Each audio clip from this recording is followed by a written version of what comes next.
আমাদের তরুণরা অসম্ভবকে সম্ভব করতে পারে, তারা সেজন্য প্রতিজ্ঞাবদ্ধ।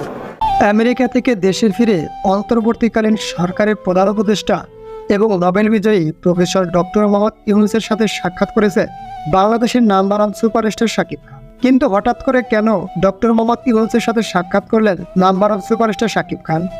এর পিছনের কারণ জানলে আপনার মাথা ঘুরে যাবে।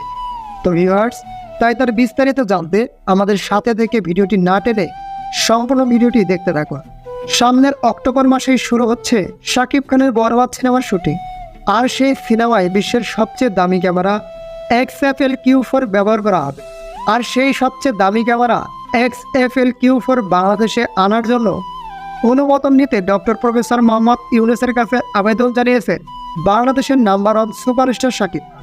এবং ডক্টর মোহাম্মদ ইউনূস শাকিব খানের আবেদন মঞ্জুর করেছেন এবং অনুমতি দিয়েছেন যেন বিশ্বের সবচেয়ে দামি ক্যামেরা XFL-Q4 বাংলাদেশে আসতে পারে এবং যাতে শাকিব খানের বরবাদ সিনেমার শুটিং করতে পারে।